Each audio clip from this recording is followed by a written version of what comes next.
ভারতীয় শাস্ত্রীয় সঙ্গীতের জগতে স্বর সম্রাট ছিলেন আলী আকবর খান। বাদ্যযন্ত্র হাতে নিয়ে বাজাতে বসলে মনে হতো সারা শরীর দিয়েই সঙ্গীত ধ্বনিত হচ্ছে তার। মনে করতেন সঙ্গীতের একমাত্র কাজ ঈশ্বরকে সন্তুষ্ট করা, বিনোদনের স্থান তারও পরে।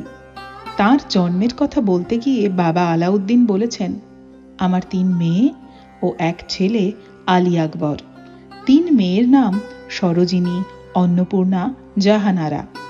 জাহানারা জীবিত নেই। ছেলেকে গুরুর কৃপায় পেয়েছি। দীর্ঘ 20 বছর মাইহারের মতো কঠিন আবহাওয়ায় 18 ঘন্টা ধরে রেওয়াজ করেছিলেন তিনি। আলী আকবরের কাছে সঙ্গীত কি জানতে চাওয়ায় তিনি বলেন, সঙ্গীত আমার কাছে ঈশ্বরের মতো, যাকে দ্বিধা বিমুক্ত চিত্তে পুজো করতে হয়, আর তার নৈবেদ্য হলো চোখের জল। 1922 সালের 14 এপ্রিল বাংলাদেশের ব্রাহ্মণবাড়িয়ার নবীনগর উপজেলার শিবপুরে জন্মান তিনি। পিতার কাছেই সঙ্গীত শিক্ষার হাতে খড়ি তাঁর। সব ধরনের বাদ্যযন্ত্র ও গায়কের শিক্ষা নেন তিনি। 3 বছর বয়সে সঙ্গীতে হাতে খড়ি হয় তাঁর। বাবার কাছে মূলত সরোদ ও কণ্ঠশিল্পী হিসেবেই নিবিষ্ট হন তিনি। 1972 সালে বাবার মারা যাওয়ার পর তাঁর চর্চিত সাংগীতিক ঐতিহ্যকে ধরে রেখেছেন তিনি। তাঁর দরবারি গানারা আজও অমরত্বের আরেক নাম। 13 বছর বয়সে এলাহাবাদের এক সঙ্গীত সম্মেলনে সঙ্গীত পরিবেশনা করেন তিনি। 3 বছর পর একই অনুষ্ঠানে 1939 সালে পণ্ডিত রবিশঙ্করকে সঙ্গত করেন। পরবর্তীতে রবিশঙ্কর তাঁর কথা বলতে গিয়ে বলেন, বাবা যখন বিলেতে তখন কিশোর আলী আকবর মালিকা পোখরাজ, সাইগল, কেসিদের রেকর্ড বাজিয়ে আর খেলাধুলো করে সময় কাটাচ্ছিলেন। ফিরে এসে তাই দেখে মেরে ধরে ছেলেকে সুরের শিক্ষা দিলেন। আর তাই না আমরা একজন কিংবদন্তিকে পেলাম। ভগবান দত্ত সুরেলা ওর হাত আর বাজনা। 1940 সাল থেকে লখনৌয়ের এআইআরে প্রতি মাসে যন্ত্রসঙ্গীত পরিবেশনা শুরু করেন তিনি। এরপর 1944-এ রবিশঙ্করের সাথেই মাইহার ত্যাগ করেন।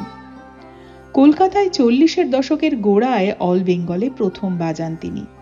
1943 সালে বাবার সুপারিশে যোধপুরের মহারাজা হনবন্ত সিং এর দরবারে সঙ্গীত শিল্পী হিসেবে নিয়োজিত হন। সেখানে উস্তাদ উপাধিতেও ভূষিত হন।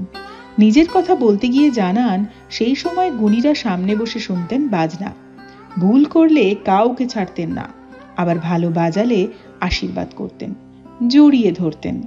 আলী আকবর বিশ্বাস করতেন সঙ্গীত আসলে একটা বিশাল সমুদ্র। 1947 সালে ভারতের স্বাধীনতার সময়ে যোধপুর রাজতন্ত্রের সমাপ্তি আর বিমান দুর্ঘটনায় মহারাজা প্রয়াত হলে বোম্বেতে চলে আসেন আলী আকবর।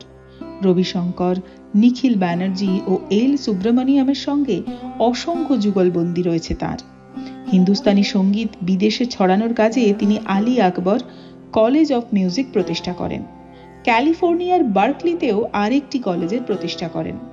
মালকোষ, চন্দ্রকোষ, কৌশিকানাড়া, নন্দকোষ প্রমুখ রাগের ওপর ভিত্তি করে চন্দ্রনন্দন নামের একটি রাগ তিনি রচনা করেন।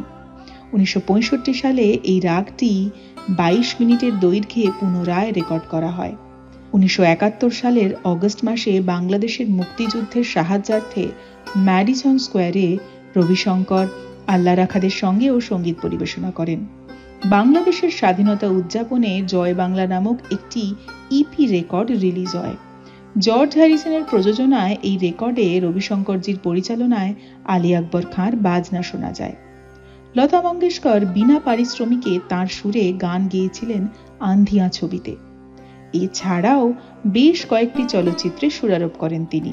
তার মধ্যে অন্যতম 1953 সালে মুক্তিপ্রাপ্ত হামসফর এবং 1962 সালে মুক্তিপ্রাপ্ত অরূপ গুহ ঠাকুরতা পরিচালিত বেনারসি। সত্যজিৎ রায়ের দেবী, তপন সিনহার Kshudhita Pashan, merchant আইভরির the house হোল্ডারে কাজ করে শ্রেষ্ঠ সঙ্গীতকারের সম্মান পান। 1993 সালে বার্নার্দো বার্তোলুচির লিটল বুদ্ধা শীর্ষক চলচ্চিত্রের জন্যও তিনি কিছু সুরারোপ করেন। পেয়েছেন অজস্র দেশ বিদেশের খ্যাতি ও সম্মান। আজ তাঁর জন্মদিনে আমাদের সশ্রদ্ধ প্রণাম।